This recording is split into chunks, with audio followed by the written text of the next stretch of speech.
it's just decisions they make. I don't think he was intending to hurt anybody, and the guy was kind of in a vulnerable position. It happened.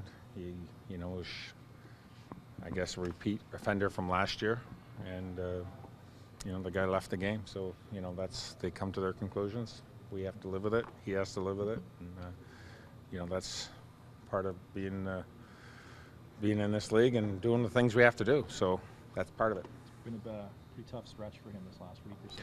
Yeah, that's part, and it's good for him.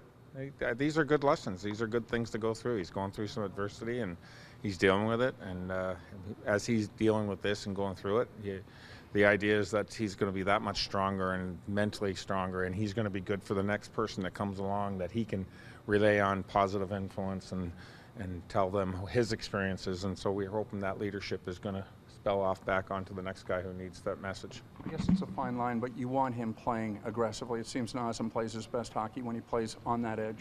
Yeah, I don't think he's a dirty player. I don't think that there was any intent to injure anybody. I think he needs to play with an edge and play hard and finish his checks, and we expect guys to do that. And I think it's just it's an unfortunate thing that happened, and we have to live with it.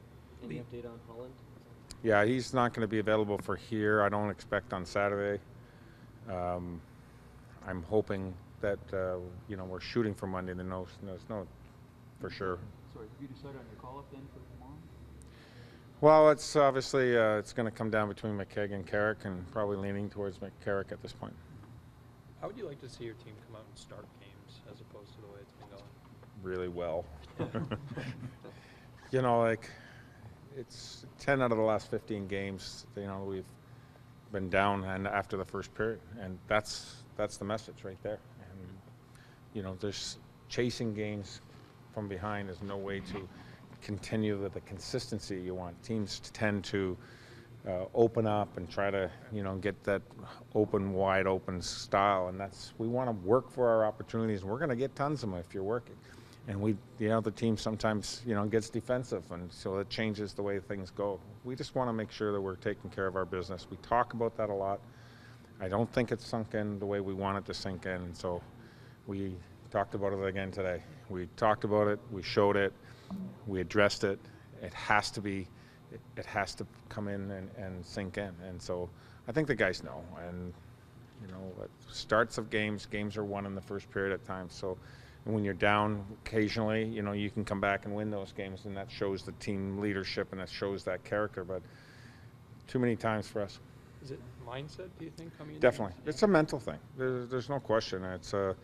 There's been a lot of different things going on and distractions and different things, but that's part of being a pro. You have to deal with that. You have to stand up and say, okay, I'm ready to play. I know what my responsibilities are. I know what I have to do. I know how I have to play. I can get myself ready. I'm rested. I'm, all the things that go along with being a pro, you have to do. And being in this situation where you're not fighting for playoffs, you're fighting for character, you're fighting for pride, you're fighting for the team, you're fighting for a lot of different things, and you're fighting for who you are when you step on the ice. Those things all got to be counted, and they all got to fit in. How much of a factor do you think it's been? You've had so many different players in and out of the lineup here the last few weeks. Yeah, a lot of teams go through that. I don't know what our numbers are. Do you know, Steve?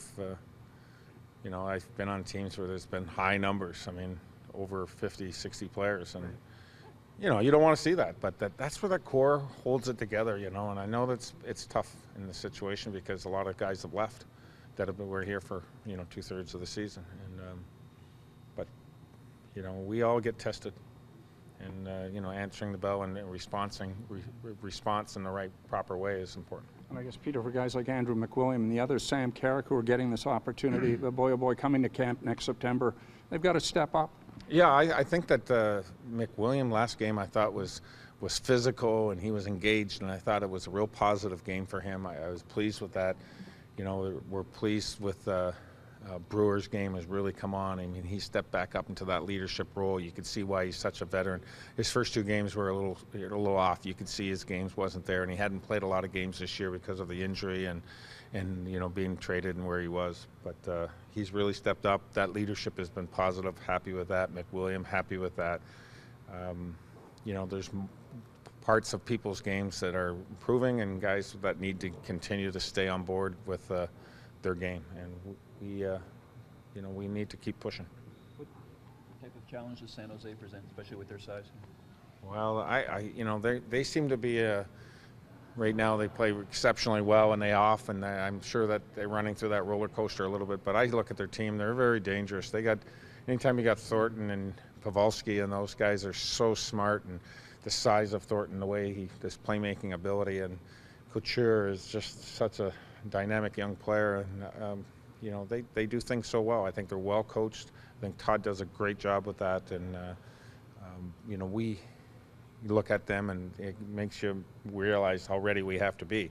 But I lean back in all those situations and I go back that we have to be ready. We have to play our game. We have to be prepared. We look at our games on the road trip, and part of 3 or 4 different things that we wanted to do, we didn't do our systems very well. And we have to get back on that. Worry about ourselves. With the Naz gone for, I guess, over a week, what do you expect out of him during that time while he's unable to play in the games? I expect him to be in exceptional shape when he come back out. He's going to have to work his backside off and be ready, be around the team, act like a pro, be a leader to the guys, and show up every day.